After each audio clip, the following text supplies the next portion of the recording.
What's up, everybody? Welcome back to HOA MMA. AJ, how's things going across the pond? Cold and wet as per fucking usual, but apart from that, not too bad over here. How's it going over the other side of the pond? On the on the opposite side, it's actually getting nice here. We're starting to get some of that warmer weather. We've hit the 70s a couple times, so we're heading in the right direction, getting away from some of the rain and stuff. Hopefully, that we've been having. So getting better over here. Also, just ready for summer, ready for that warmer time of year. Swimming, things like that. So I always look forward to that time of summer with the kids. Um, AJ, any films, anything else besides Dune 2? We've hammered Dune 2. Is there anything else? I've TV, film, anything you want to touch on? been pretty quiet on the movie side of things. Just naturally just been quite busy. Yeah. Around kind of March, April time, that's when I'm pretty much the busiest with family and just work and a bunch of other stuff as well. Show wise, Shogun is really Shogun, good. Shogun really good. is literally just amazing. Invincible's back this week, I think tomorrow. I think that comes back for the second half Yeah, of season 2.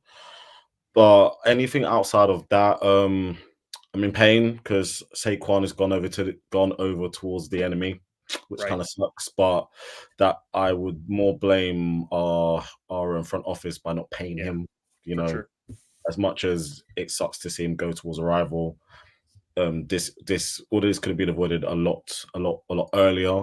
But I'm Hmm. happy with getting Brian Burns. That was a Brian good, Burns nice is a addition. really good pickup. So him, Dex, and Kayvon could really wreck shop next season. But hopefully we would move up in the draft. But probably knowing us, probably not. Mm. But apart from that, nothing. It's all quiet on my end. To be fair, I'm just apart from a great week of combat sports. There's just a Yeah, lot to talk about. There's a ton, a ton of stuff. you've got some good performances and a lot of talking points as well. So kind of just Definitely. sink into Well, that. AJ, as you just alluded to, UFC 299 happened this weekend. Let's get into it. The night started early. The the early prelims. I mean, good fights on there also. What on the early prelims really stuck out to you? I wanted to shout out. I'm not good with his name. Asu Alabeve, Oh yeah, the flyweight. the flyweight. He beat a really good CJ Vergara by unanimous decision. I thought that guy was really impressive. 9 of 14 on his takedowns, 9 minutes of control. Did a good job attacking the legs, the body. I was really impressed with his outing. I think he could be dangerous in the flyweight division going forward. Uh, do you want to touch on Robles, because that guy's a machine, but we also saw some faults that could be potentially coming his way if once he He, fights better competition. So you want to talk about Robles? yeah, sure. He's very impressive. Yeah. You can see from his taekwondo background. He's a very polished on the feet, and he forgets someone who's kind of tailor made for him. If I'm being honest, Yeah. Parazin was kind of getting tagged a lot, and then he decided he just wanted to kind of just like go for it, and he kind of bum rushed forward. Didn't get someone who is that good on the feet, and for someone of his size who's able Mhm. to fight backwards as well. Like he had really good balance, but it was a really really good finish. He basically caught him coming in because Parison pretty much ran into those shots. Right. But I know that with his style, his hands are naturally quite low. And we've seen it with Serugan as well, but Serugan he more fights on his toes. He's very bouncy. He's kind of in and out, a bit like Wonder Boy esque in a way. This Mhm. guy kind of plants his feet a bit more, and to do that at this weight when all it takes is one shot and you're out against the more better opponents in the future. That could become like a problem for him. But I mean, good luck trying to even get through his range because his arms are so long. Yeah. His Like range is he's going to be an issue. he's really good. Like it'd be good to see him kind of get a really quick turnaround because fight ended in what 18 seconds. It Yeah. wasn't that long. But I want to talk about Misha Pereira because ever since he's moved up in weight, he's looked really good and he looks dialed in. Like he looks like, even though he still has those like moments when he wants to be flashing and stuff, and with like his entrance and all of that, but then he's really dialed in of kind of doing it in spurts inside the octagon, and those kind of like body shots were just Oh man, punishing, that was and something that I really noticed was his accuracy to the body, and the force he was hitting with to the body was also very impressive. But yeah, keep going. Those body shots were really yeah, something. he was really tender. He was really he really saw like an opening in terms of whenever I hit him in the body, I'm hurting him, and then when he managed to get him down, he's shown that he isn't just this explosive guy on the feet. He can grapple, so he was out. He was obviously to get the sub in. So it's kind of just showing that maybe it's slowly starting to like click for him, and he's really come Right. into his own. So he's definitely someone to look out for. Maybe around the end of the year, he could be around that top 15 spot at 185 pounds at some point. So that's definitely, so for me, he's definitely probably the one standout on the early prelims. I also Mhm. want to give a shout out to Joanne Wood, who retired. Yes. She went out on a win, means spinning back fist as well. Like she kind of really like, she really left it all in there, which is kind of what you want in your last fight when you know that this is it.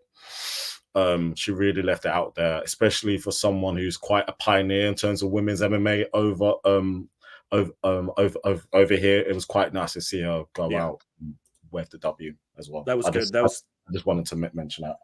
for sure. That was really really good for her. And then the final fight of the prelims, Philip Lins gets the win over Ian Kutabale. Uh, AJ, something that I thought about while watching the fight. It seems to me like every single weekend we're reminded, or it's burned into our memory how important leg kicks, calf kicks, kicks in general are. Uh, Lins chewed up Kutabale's leg early, and you could see it changed the entire fight. Is Are we at the point where leg kicks are the most dangerous thing in the octagon?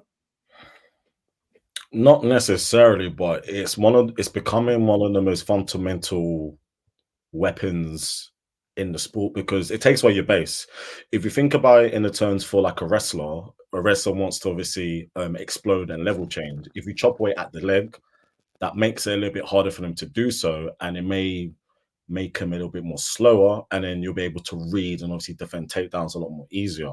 If you're facing against a kickboxer, if you take away their base, they won't be able to obviously plant their feet as much. They won't be able to generate as much power, and it also slows down their movement as well. So it's becoming something like, as Terry Atlas says in boxing, water in the breadbasket. Like, like if you're doing it early, like it's like the leg kick now is kind of boxing version, it's kind of MMA's version of the body shot Yeah. in boxing. If you do it early in those later rounds, it will obviously pay off. So it is definitely becoming a essential tool. And you would have Mhm. thought around 10 years ago, so it probably wasn't really like that. People weren't really Right. throwing leg kicks like that as much. You had guys like Benson Henderson, Josie Aldo, who kind of utilized that. Whereas now, you look at Alex Pereira, you look at Izzy, I you mean, look at it's a tool. It's a tool for almost everybody now. um, Well, the top guys. yeah, the top guys, Justin Gaethje, Jonathan Martinez. Like, you really look at guys who are really able to use that as a weapon. So, for anyone now who's kind of starting MMA, you have to learn how to check leg kicks Yes. because if you think that you can just walk through them, nah, No, you're gonna you're you are gonna be in trouble. you're not Gonna going to be be in walking after the fight is what's going to happen because they're just trouble. your legs. You can't sustain that. Okay, AJ. Yeah, fun early prelims. Moving on to the prelims before the main event card. Pedro Munoz loses a unanimous decision to Kyler Phillips. Kyler Phillips, I thought, looked really good. His striking was on point. He did a great job with the legs. Attacked the body well. What do you got on Kyler Phillips getting the unanimous decision there at bantamweight? he was just too sharp and too fast. He was just too Yes. fast for Joe. Like, and it was something that we both kind of mentioned as well. Like, he is very explosive and very athletic, and Mhm. Pedro is tough, but he's also a bit stationary at times as well. Like, he's very, Yes. very durable, but he's also 37 as well. And the fight kind of went how I kind of thought that it would be. Mhm. You know, Kyler was just literally just too fast and too sharp for him, and is a very good win against someone who's pretty much been a perennial ranked opponent for pretty much the majority of his career. So good for him, but you will defo see he'll defo find out now. We'll defo find out now in his next fight how good he is, because he's going to face against someone who is probably around his age, who's going to Yeah. be probably just as fast as him, and in terms of like skill level as well. We will really know if Kyler Phillips can really make a break into that top 10. Where was Munoz ranked? 13th. Yeah, 13th. So Kyler jumps to 13. You got to think he'll probably fight 11 or 12 in the rankings. Yeah. Somewhere like that. So that's going to be a tough little jump up in the competition for Kyler Phillips. Good performance from him though. Next, Gamrot beats RDA by unanimous decision. Besides the first round, this felt very one-sided. What was your thoughts, AJ? This is probably the first time RDA looked his age. Mm-hmm. Like, you know, he's facing against someone who is just coming into his own, and Gamrot's good. Like, if you take away the last couple of fights when they've ended in the most not Yes. satisfying circumstances, he's still a elite level lightweight, and he showed it. He used all his skills. Ade looked really good in round one, and it kind of felt like Ade kind of just felt like I probably have a round to really maybe catch Gamrot off guard, and then probably after that, Gamrot does Gamrot's things. He goes through the gears and he dominates fairly pretty one-sided, Yeah. as you said. And he cements himself as a top 5 lightweight. And I know it's against an old RDA, but I believe he's that good.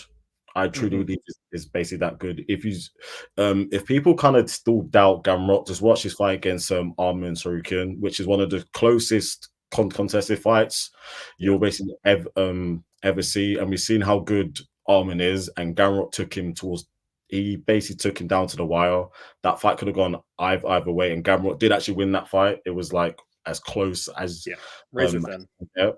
So he's now Gamrot is now he's at the door of joining the big boys Mm-hmm. in his weight class. So again, it's kind of been a narrative of this kind of like card, like apart from one which will go well, apart from two who will go into later on, most of the up and coming guys have kind of got over the old guard Yeah. on this card. So Good fight but from Gamrot. Good he fight. was very, very impressive. Very, very impressive by him. Next, Caitlin, Sermonara. I'm not used to calling her that. Obviously, Macy Barber. Macy Barber looked pretty darn good That throughout was this fight. This was kind of her. This is what you just mentioned. The young guard taking on the older guard in a way. Macy Barber gets her win over Caitlin. Thoughts on Macy Barber? I thought this was one of her better performances. This was a good fight from her. you can tell with her, it's finally coming together for her now. Like she's now put two back-to-back impressive Mm-hmm. impressive showings out.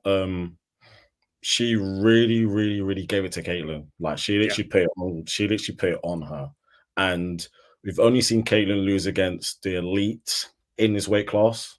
And most times before, when she's facing someone up and coming, she's been able to hold him off. But Macy was like, "Nope, it's my time now," and she's really now announced herself as one of the best flyweights. And Yes. if you kind of look at the whole dynamic of obviously flyweights now, you obviously got Grasso and you've got Shevchenko right now, and then you've got Mm-hmm. Manafaro and Aaron Blanchfield, and then you will say outside of like and then you probably say in terms of like the third tier or maybe joining that second bracket, you can put Macy in there. Yes. So um if I'm her, I'll be closely looking at who wins between Bernfield and Manafero, Oh yeah, for sure. and whoever does whoever does go and lose that fight, I'll call for them. Or if she really wants to go out and make a statement, if Rose managed to beat Amanda Hebas at 125 pounds next, I'll be going after Rose. For And sure. that That's a good call out. if you go out and do that to Rose, that's a huge statement. Yeah, So I agree. That's a she's great call out. definitely she's definitely a fight or two away from obviously fighting for the belt, but Hmm. she's close. She She's is. close. She's right on that cusp of being right there. So yeah, Very I close. agree. Yeah, that would be a great call out. Getting the winner of getting Rose if she wins because she already beat Rebus. I think so. Yeah. Yes. Yeah. She put in the last fight. That Oh was yeah, what. she K'd her. She knocked TKO'd her Yeah. in the Yeah. last. So really, she might even be a little bit closer than. Yeah, Mm. that's tough. That's close. That's a good call out though. I like the Rose call out. Next fight, Curtis Blades gets the TKO on Jailton Almeida with some nasty hammer fists in the. Clubbed him. Man, I mean, he literally hit him till he went out. It was crazy. Uh, AJ, here's a question for you because we know how this fight played out. We know the first round was as dominant as you can possibly be. Jailton had what 9 or 10 takedowns, I believe. AJ, is this a problem for Almeida going forward? His takedowns don't mean anything because all he does is take you down, rinse and repeat. He doesn't put any damage on you. There's no heavy blows. There's no elbows. There's no real position advancement to where he's like trying to submit you. What is the next step for Gelatin Almeida? Because to me, it has to be putting together the wrestling with the ground and pound, with the ferocity of I'm trying to put you out while I'm down here, or maybe not even put you out. I'm trying to hurt you while I'm down here. AJ, what are your thoughts there? Because to me, that first round could have been a lot worse for Blades, and it kind of just turned into I'm getting taken down, but he doesn't do anything to me, so I'm fine. And then Blades was ready for him to shoot in the second round, and capitalized on Cool. Almeida's style. So, thoughts on Almeida's style and what's the next step for him? Two things. One, we have said many times that Blaze is probably on paper Almeida's nightmare matchup because he's the only guy, probably outside of Tom, who has that kind of grappling background to really kind of contend with obviously Almeida, Mhm. um, and he showed it. Like he was able to obviously, even though in the first round, Almeida looked like he was ragdolling him, but there Yeah. wasn't any damage being really being put on there. Um, and Blaze was able to ride it out, and in round two, because at some point when all you're going to do is shoot, you Yeah. become very, very, very predictable. Not everyone is going to be like Habib, and even and I'll say this about him as well. Later on in his towards the end of his career, he was able to polish himself on the feet and use pressure enough to go and Yes. set up the takedowns. It wasn't Right. just shoot, shoot, shoot, shoot, shoot. Um, and Blade and Almeida was literally just going for single leg, double leg, Right. like spam, rinse and repeat. Blaze, Blaze, Blades being a really good wrestler, he saw that. He saw his opportunity, single leg, the head's right there exposed. I crack hard. Bam. He literally clubbed him down.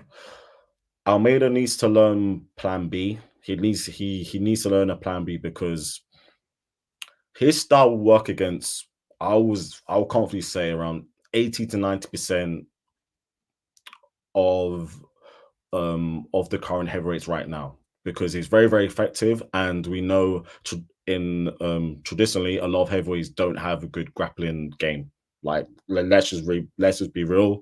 Yeah. Most of them are big guys who crack hard, and that's predominantly how most heavyweights operate. We are seeing a new Yes. kind of breed of well-rounded heavyweights, you know, the likes of Tom Aspinall. Um, and I'll include Almeida in there as well. Garn, even though Garn has poor grappling defense, he can actually sub you. Like he's shown that in his early UFC career as well. Almeida needs to kind of trust himself. He needs to kind of trust himself on the feet a bit more because he's Yeah. very fast. He's very, very quick for someone of his size. If he was able to kind of just be competent on the feet and use that to kind of disguise takedowns, you know, he'll be even more effective. He just needs to kind of round out his game a bit more and not just be the jiu-jitsu guy because all it takes is one shot at heavyweight and the fight can change like that. So he definitely needs to kind of round out his skill set a lot more, and he's someone who's capable of it. Like you can kind of tell by him, like he's capable of it. And but he literally just ran into a nightmare matchup. Yep. Really, that's basically what it is. But a good win for Blades, and I wouldn't be shocked if in Manchester later on this year we see Blades run it back against Tom. I think that's what they should do. I think that's fair. Yep, good call. But yeah, definitely, you know, anybody below what, like Derek Lewis, you feel like Almeida takes care of, but then that's probably the cutoff point. Oh. Anybody above Derek's going to give him a little bit more of a challenge. Mm, I would like to see me. I like to see Almeida against Garn. I feel like that would be a very interesting matchup stylistically in terms of striker versus grappler. I like that too. That's an interesting one. Okay, AJ, let's move on to the main card. Loaded main card. Let's start off. Peter Yan gets back in the win column in a nice fight against Song Yadong, a really highly contested fight.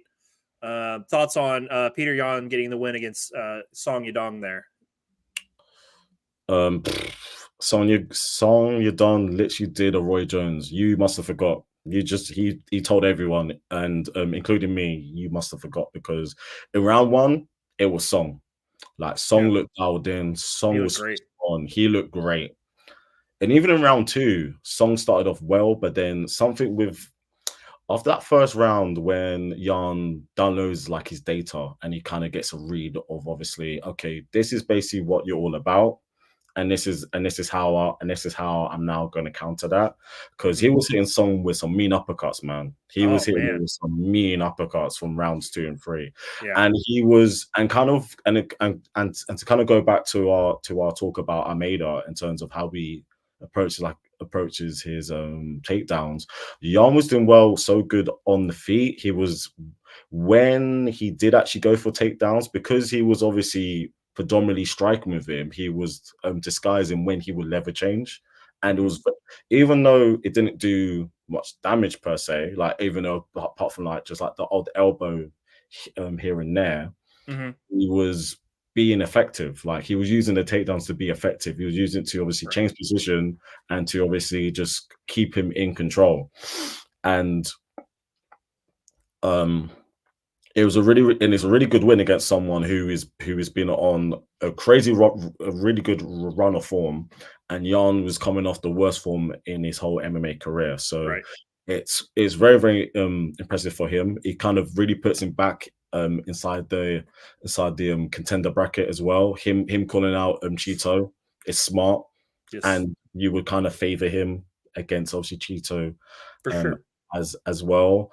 As for Song, he's only 26 still, even though he has had a lot of fights, and we've seen it. We've seen it now twice now when we see Song go against the top really elite guys, so Sanhagen and Yeah. now and now Jan. He's shown that he's there, like he is literally right there. It just hasn't really fallen into place for him yet to really go and make that next step. And Hmm. he's still young, like he's still literally in the middle of his 20s. So, and knowing him, like he really does take things in. He really wants to learn. He really absorbs every facet of the game. This is going to be one of those kind of like things where in about a year or two time when when it does finally click, we will see the song that a lot of people have been saying, like, this guy's going to be like a future champion. It just probably isn't right now, but Yeah, he's right there. He's right there because he's still good. He's he's whoa. I mean, he had Jan all over the place in the first round with every feint, every step in, everything. He had him overreacting to everything. It's just Jan just does so well learning and getting those details in the first round, like you said. Yeah, I like to call out for Cheeto. Be interested to see what Song does next. Also, next fight, the second most impressive knee of the night. AJ sets up Jack Della Maddalena to get the win over Gilbert Burns in a fight that Gilbert Burns was dominating the first 2 rounds. Jack comes out and gets the TKO. Thoughts on this fight? just Brian Ortega has a contender for comeback of the year because, boy, Yeah, because Burns was grappling so well, like he was taken down so well, and it was keeping him down very effectively. But even in round one, which I thought was quite close, Jack was doing well on the feet. He was jabbing really well. He was picking his shots greatly. He was piecing Burns up on the feet a little bit, and was using really good movement. He was trying to like he wasn't trying to keep his back against case too much. He was just kind of jab and circle around, jab again, just kind of just really just pick his shots. It was just that Burns was able to grab a hold of him eventually, and he was able to keep him down there, even though JDM was scrambling very well. But in terms of control time, Burns was had that pretty much on lock, especially more so in round 2 as well. And it started that again in round 3. But yeah, Jack was still scrambling. Like he wasn't just accepting that, okay, I've been taken down against this very elite grappler. I'm just gonna lay here and kind of just hope for him to get tired and burn out and kind of just defend submission attempts. There were times when Burns got him on his back and he was fighting. There was yeah, times when Gilbert's gone top and past his guard, he was still trying to scramble out, and then obviously late in round 3, he managed to get back up his feet, and he noticed that he literally saw a opportunity, and Burns was still moving quite low, and he was moving a bit too labored a little bit, and Jack yeah. threw the knee, and that was it. He threw the knee. He was Perfect. and just raining shots, and that's kind of what you do against someone. When you have them rocked and they're basically on the ground, literally just throw as many elbows and Yeah, ground and get him pound out of there. um as as you can, and it shows that he is able to overcome adversity, because we've kind of seen in his last 2 fights against Holland and against Basel, they're being a little bit subpar, if we're being Yeah, honest, in terms of his own performance. And to go out and do someone who's proved he fought for the belt, who's fought against the best at 170 in Burns, and to take him out like that, that's very impressive. Like, I very think, very impressive. think about it this way: Hamza and Bilal weren't able to take Burns out. The last person who has is obviously was Usman. So for JDM to go out and do that, very impressive. And I have to give him all the credit in the world, because he called out the one guy no one calls out at 170 pounds. No one calls out Shavkat. No Yeah, one and he calls wants no, him. and he wants him. And both those guys, it kind of makes sense now, because if you kind of look at where welterweight is right now, we obviously expect Bilal to face against Leon. Hmm. Usman, we don't know we don't know if he is going to go back up to 185 pounds, or he's going to stay at 170. And then we've got Colby, who's probably going to fight Ian Gary potentially next. So for a potential title eliminator, Shavkat and JDM, that Yeah, could be absolute fireworks. Absolute agreed. fireworks. Yeah, so JDM moves up to number 4 in the rankings now, taking Gilbert Burns' spot. Massive leap from number 11 for him. What a win! one of the biggest wins of the night in terms of, you know, leaping into the next tier of fighter, being in that championship level now. Next fight, we've got Kevin Holland versus Michael Venom Page. MVP wins his debut in the octagon. Really just gave Holland trouble the entire night. The style that he fights with, that jump in, jump out style, just made it really hard for Kevin Holland to ever get his timing. MVP comes over from Bellator, proves he belongs. AJ, thoughts on this fight? He answered all the questions. Everyone kind of over the past, I'll probably say over the past like decade or so, if there was fighters that people could wish who weren't in the UFC who could come over, I feel a lot of people would have said MVP's name. He has a highlight reel for days. We know all about that. It was about could he do what he does on the biggest stage. You come out towards the Undertaker, you come out dancing out, you're basically being MVP. Like you haven't changed, you're still being you. And he had Kevin Holden seeing ghosts. He had him seeing ghosts because Kevin is great on the feet. He's great on the feet. It's very rare that he gets dominated. Like he gets outclassed on the feet. We saw one boy do it, but then that's because Kevin had a broken hand in the first round. If people remember, that was a very close fight, and he didn't really fight up to his level against JDM. But Kevin Holden came to fight. Like he came up to win, and MVP's point style fine style of kickboxing, it was just giving the problems because he was actually darting in and out very, very quickly, and he was cracking Kevin. It wasn't as if like he was just hitting him like with like just like 1-2 little like pot shots and darting out. The way that he's able to bait people into obviously coming in close and to create opportunities for him to kind of like hit you with these single but powerful shots, which are quick and most times the opponent isn't really seeing, because those are the shots that really put you out. It isn't the one where I'm just going to hit you as hard as possible. It's basically the shots that you don't see coming. Right. And MVP is a master at baiting people in to catch you unawares, because it was hitting Kevin with some mean like reverse elbows. Like he was really putting it on him, and he put on an absolute clinic, really. In a way, Kevin occasionally did have his moments. He did try to grapple, but MVP's takedown defense was pretty good. And even the times when Kevin did also take him down, he was able to kind of ride it out and get back on his feet. Mm-hmm. It was literally just like a great performance. It's just kind of just a shame that he's come when he's 36. It would have been fun if he came a little bit earlier, so we had a bit more time for him. But at this point now, because he has such a big name, and he's obviously won against probably the more popular fighters within the UFC.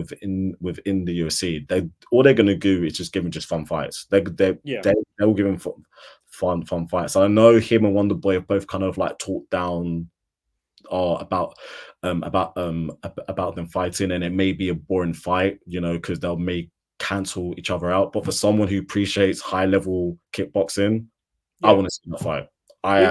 We want to see the fight, guys. We don't need you guys telling us that it's not going to be good. We want to see it happen either way. We want to know. We want to settle it. We want to see. Yeah, no, I don't love that from them, because I think either way, as fans, that's something we would like to see. So I hope that still happens, because that just intrigues everybody. That is one of the most high level chess matches that you can see. Like that will be elite chess, for sure. Elite chess match.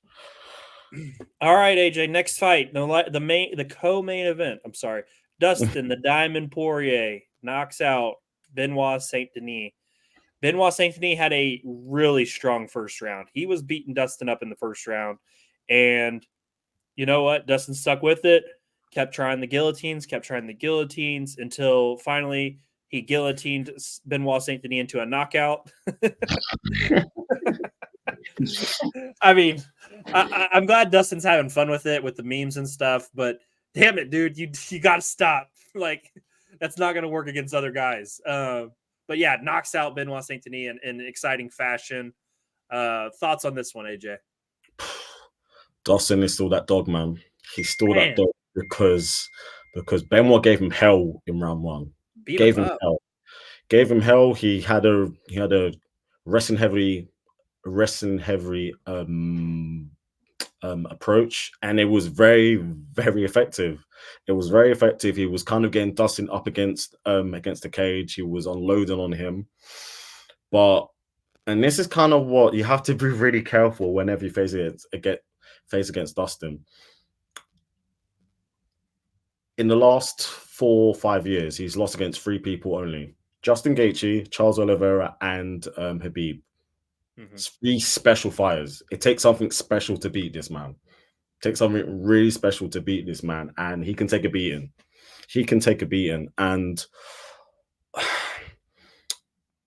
what happened was that Benoit Saint Denis got a bit too excited and kind of thought I kind of had Dustin hurt a lot more Mm-hmm. than what he actually is, and I don't want to say empty out the gas tank, but he kind of adrenaline dumped a bit too early, and that's what kind of left him vulnerable because if you kind of saw in round two, he was really trying to get Dustin out of there so early that then when obviously Dustin was able to ride the storm and kind of catch him back, it was rocking Benoit a lot more because one, you've put so much effort into trying to get this guy out of there, Yeah. and Dustin's still there, and even kind of before that, Dustin is still touching you, like he's still hitting you, but obviously now you're now getting hit with those kind of same shots, but you're so much more tired now. You're so much more tired, and Dustin is so used to these 5 round wars.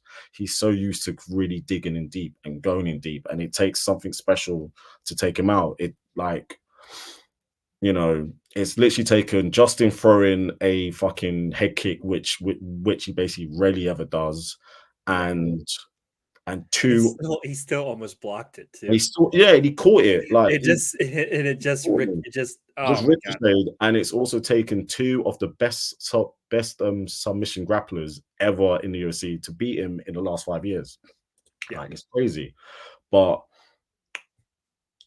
Dustin was able just to kind of keep himself a bit more composed and kind of just see within the blinkers a bit more clear, and he saw his shot. And if you kind of saw before he landed the right hook, he must have hit Benoit with a left, and it kind of really shook him up. Yeah.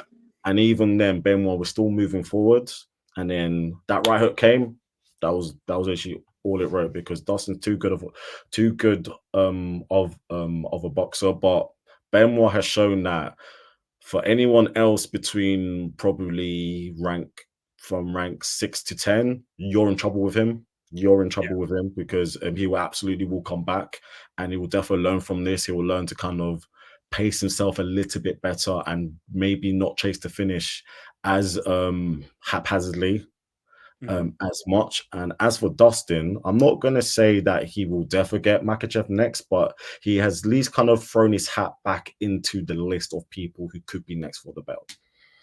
Yeah, I think that's fair. I think it would be cool to see him fight Islam in June. That's a tough fight. That's a really really tough fight. But he's back in the mix after this win, and that's what's important. We'll see where he goes from here. Um, Shout out to Dustin Poirier also for talking about his mental health on Ariel Hawani's show. He mentioned struggling really bad after the Justin Gaethje fight, and it's nice to hear some of these guys that you just think are, just these monsters of men just come out and talk about, they go through things that normal people go through, and he dealt with some depression after that. It was really cool to hear him open up about that on Ariel's show. So I did want to shout that out also. AJ, Sean O'Malley, Marlon Cheeto Vera. Sean O'Malley puts on an absolute clinic, delivers the best knee of the night, and cracks Marlon Vera's skull, which just blows my mind how absurd you have to hit another human being to break their skull. Sean O'Malley retains the bantamweight title. AJ, what are your thoughts? I think at this point now, you can't really doubt how good Sugar is, Like Hmm. absolute masterclass. His movement is and management of range and like distance is up there with the very best. He's so good. Like he was running rings around Chio, running rings around him. Like Yeah. he was literally just managing control. He was hitting him with accuracy. Like he had over like 50% accuracy, like in terms of strikes. Yeah. And he throws a lot. He was throwing with absolute volume, but he is such a sniper. And Chio just couldn't get going. He just couldn't get going whatsoever. And we know that Chio is a very slow starter, and he did have like a few moments in rounds 4 and 5, but it Yeah. just wasn't enough. Um, and O'Malley was just hitting him from literally all angles. Like he wasn't just head hunting. He was really going towards the body as well. He was Hmm. really trying to like slow Cheeto down and just kind of just keep him within his range and just dictating the dance. And that knee, I'll just have to say this now. Anyone else at 135 pounds is basically going to sleep. I Yeah. don't know. They're I don't dead. I don't know how Chio ate that because like he's flipping the whole head like snap back and he kept on going and he took a beating. Like he took an absolute beating. Um, I will say this: you would kind of expect a champion to do that against someone ranked number 6. Hmm. Um, but still, Yeah. that's that's probably the best champion performance this year. I'll probably say Uh, out of probably him and Ilya obviously winning the belt, but I'll probably say out of a champion, probably out of every champion coming in, that is probably the best champion performance. okay, I'm with you on that one. That I agree with. Uh, yeah, just incredible, incredible performance. Now, AJ, let's go to the part that I didn't like so much. I think it's time to retire the super fight, AJ. Mm, It just can't happen every single time. You can't defend the title one time and then call for Ilya Taporia in a title like it's just it's too much. It happens way too often. It's kind of lost its luster. And to me, I think it's detrimental to your division at this point. Now, if you were to defend the title 3 times, 4 times, and you're like, okay, I'm ready. This is I've earned this. I'm ready to go up and I'm ready to fight the next champion. Then sure, but this he just beat, like you just said, the number 6 guy in his division. It wasn't even. I don't know. The notion of the super fight to me has lost some of its integrity and luster because it happens and it's called for so often now. What are your thoughts on that? I agree with the sentiment, but the lucky thing that we have is just like the UFC don't really listen to. They don't really like whenever we seen so far. So if we just go back in the past couple like months or so, we've had Ilya talking about I'm gonna go up and fight Islam, which is Yep. crazy. Sean talking about fighting Ilya, Leon talking about DDP, and DDP saying, okay, once I do defend the belt a few times, I'll go up to 205 pounds. Luckily, the fighters, this isn't boxing. The people who basically decide the fights within the UFC is Dana, Sean, Hunter. Like Yeah. they're basically the guys who basically pick the fights. And in most cases, whenever we've had a champ versus champ fight, it's because obviously said champ coming up has basically cleared out the division.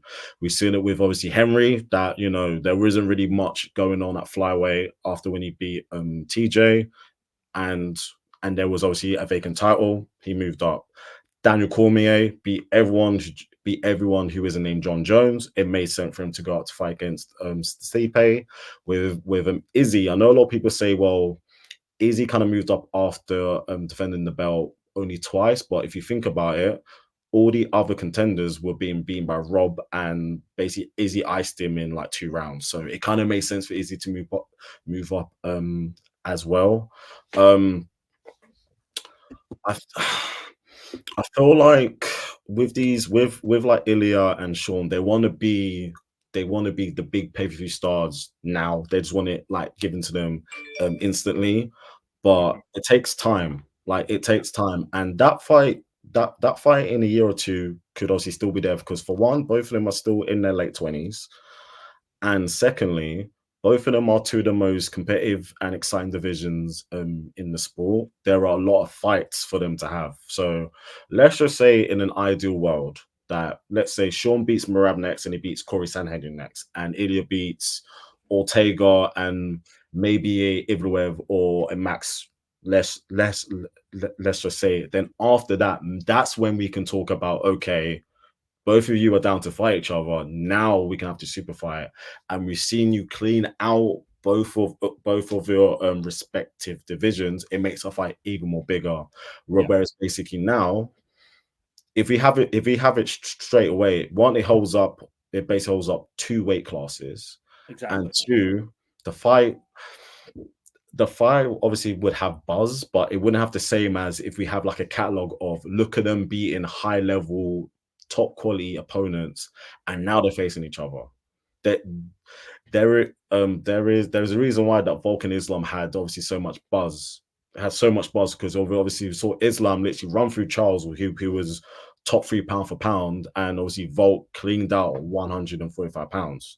That's the reason why that fight really, really felt like the two best in the world. Yes. So to kind of really summarize it, it should be you should at least defend the belt at least 3 times before you think about moving up, because at least that way you kind of leave no doubt. I am the best. Right. I am the best in my weight class. I've proven it now. Like I have the resume. Now let me dare to be great. Yeah. That's all. I agree. That's well said. Well said. Okay, AJ, anything else from UFC 299 you want to touch on before we're gonna fly through this UFC fight night because it is a snoozer. Anything else you want to talk about before we get into that? Not for me now. Now I think we pretty much covered everything. Oh, I will say this. They need to give fighters more custom shorts. Like I just feel that Yeah, for well, sure. that's cool. I just feel that's cool. Well said. Yep, that's definitely should be the next step. Okay, AJ, let's move on. Let's all jam pack back into the UFC Apex for another one of these fight cards. AJ, we're not going to get into the whole card. Anything on the prelims catch your eye? Mm, Couple young good Americans on here, but I Danny Silva, Mitch Ramirez, those guys are. I I'm looking forward to see Joshua Cowboy. Yep. Last time saw him fight was against Lauren Murphy, and he really gave Lauren problems in the first round. And Mhm. obviously Lauren came up on top. But this is a guy who is very good. He's kind of for me a dark horse at 145 pounds. Like he's someone who definitely could be ranked. So I'm looking forward to seeing him fight. Like I'll probably say that's probably the one that I have my own in terms of the prelims. Okay. Yeah, let's move on to the main card, AJ. Pick me out two fights you want to see besides the main event. I'm interested to see Christian Rodriguez now at 145 pounds. He's probably best known for snapping the undefeated streaks of Raul Houses Jr. and Cameron Simon Yep. at He's the streak breaker. yeah, at 135 pounds, but he missed weight a lot. He missed weight a lot. And I think against Simon, he missed weight in that fight as well. So obviously, once you kind of miss weight a few times, you see go, you gotta go and move up. So he's someone who's very, very talented. He's a very, very good grappler, very, very good grappler. And he's facing against someone who is undefeated. So it'd be interesting to see how he looks up upper weight class. And Brian Battle in a co-main is never in a boring fight. He's just never in a Yes. boring fight. So he's definitely someone to look out for as well. Okay. Yeah, I mean, this card overall, OSP's on here against Kennedy Nezuchukwu. That'll be fun. But overall, I think you named the fights. I'll probably, Gerald Mearshart versus Brian Barberina. That's fun if you're, a hardcore. But Mm. overall, this card is kind of built on the back of Tai Tuivasa here, going up against Marcin Tybura. Does Ty get back into the good graces of winning, AJ? 3 I think losses in a row, but he's fought 3 monsters in a row. absolute killers. I think he does because I think he'll be a bit too quick for Tabora. Like we saw Tabora last time out, he literally got blitzed by Tom. Like he literally, Yeah. like that fight was literally just a wash because Tom pretty much does that to everyone. Like there's a reason why Mhm. that guy has never made it out of round two.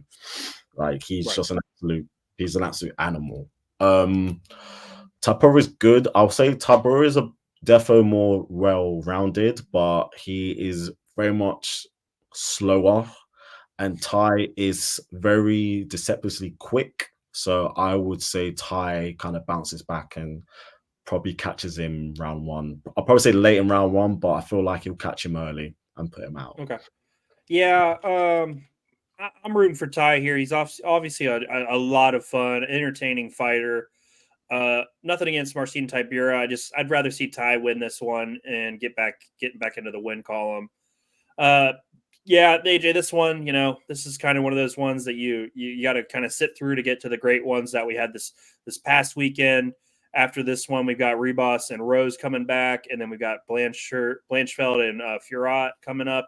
So a couple good ones after this. But that's enough for the UFC, AJ. Let's talk PFL Paris. There was some issues, some things of note. What would you like to talk about that happened over the weekend? Also, First of or all, sorry, that was Thursday, right? Thursday, yeah, Thursday. Thursday. Weird day for a fight.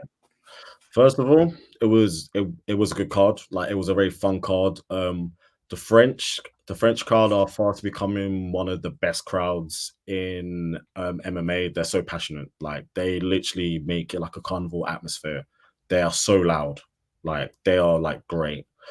But the talking point is obviously the main event. You had Baki against Cedric Doumbé, who I've been a big fan of since his days in Glory, and it was a good fight.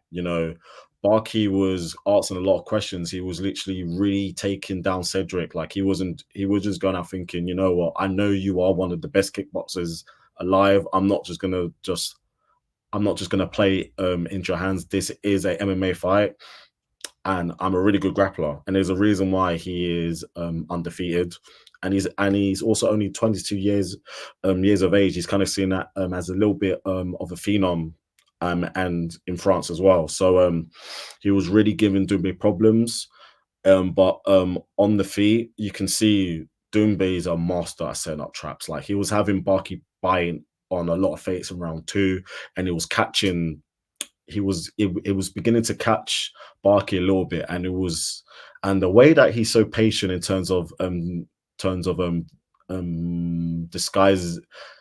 disguising the right hook, because everyone knows if he goes out and lands the right, it's pretty much curtains. But he was very Mhm. patient. He wasn't just he kind of waited until late into round two and to really let that off.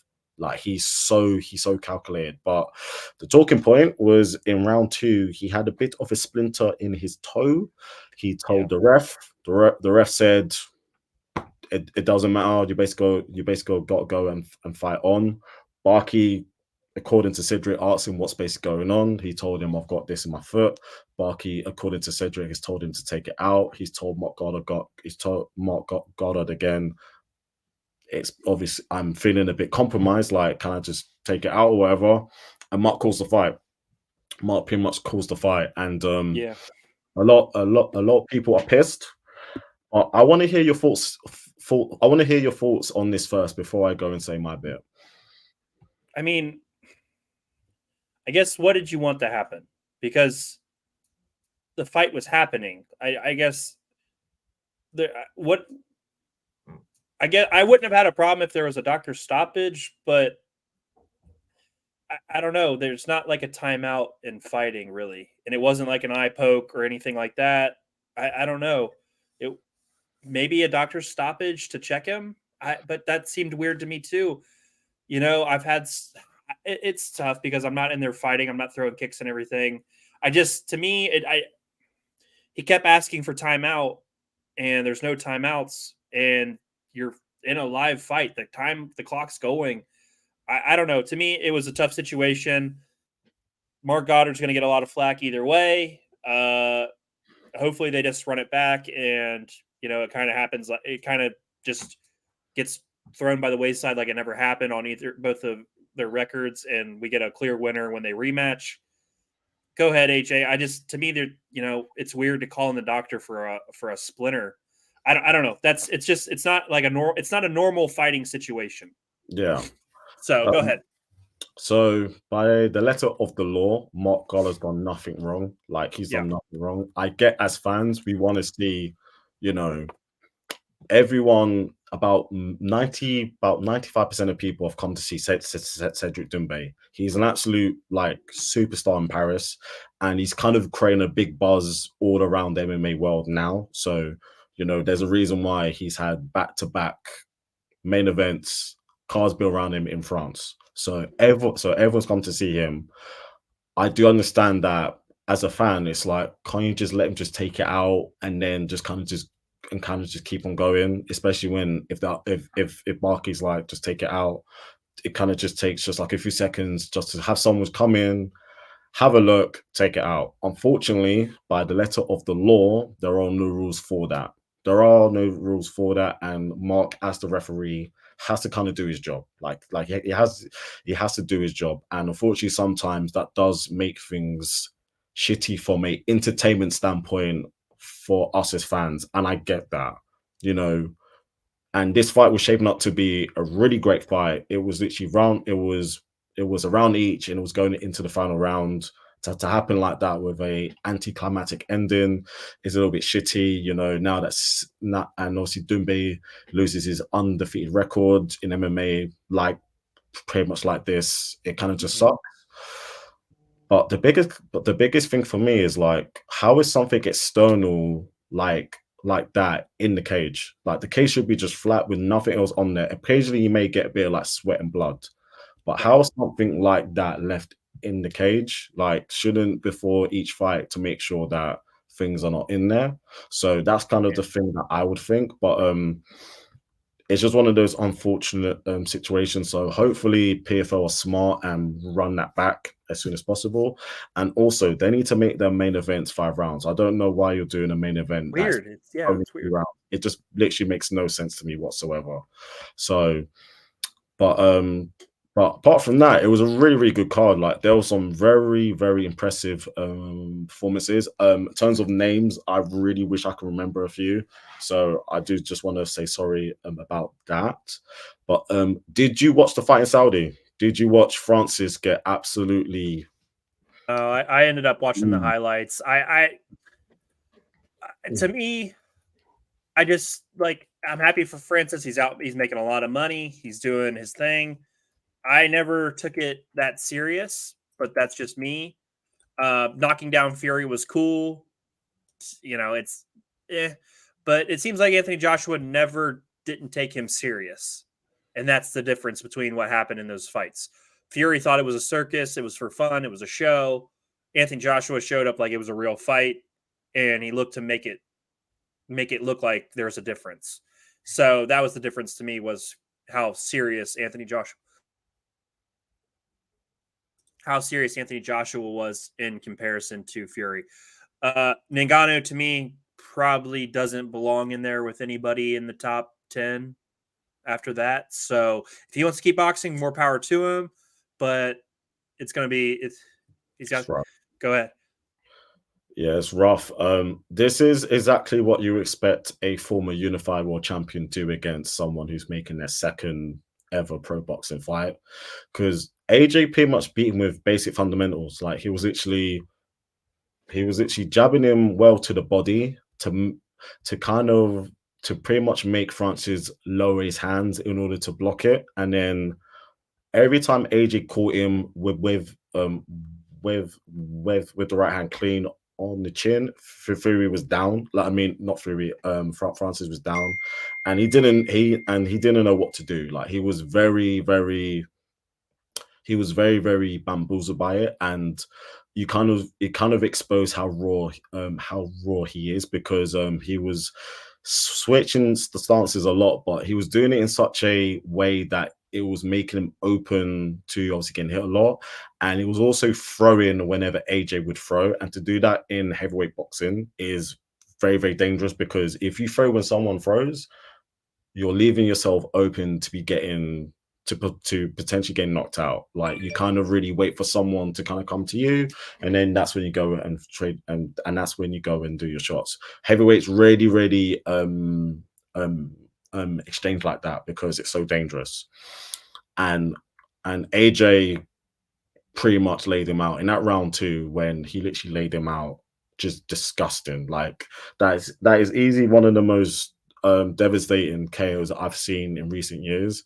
Yeah. And it kind of makes you worry about Francis going back to MMA, because now, like, for someone who's used to having such a like iron chin, and for him to be and for him to get slept like that, and he's 37, you know, and you're going to probably face against Renan Ferreira, who is an absolute like titan, like beast of a guy. Francis could be in trouble.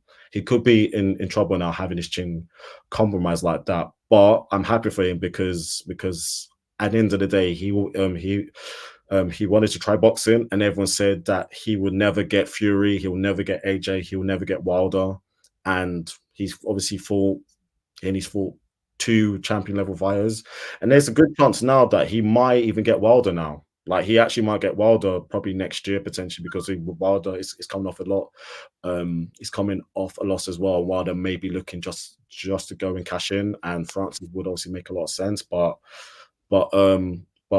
also, just all power to AJ, because AJ is now putting back in the mix of whoever wins the undisputed fight in May, he's gonna be next. So Yeah. Already good for him. Yep. Nope. Sets him up in a good spot. AJ, lot to talk about today. Really went into the UFC 299 card. Good to talk some boxing on here. Got a little PFL. Anything else you want to talk about before we get out of here? Nah, I'm all good today, bro. Awesome. All right, guys. This has been HO MMA. Thank you guys for listening. Thank you guys for following along. Thank you for the interactions on Twitter. We will be back next week with another episode to break down this lousy UFC Fight Night card. Until next time, guys, out.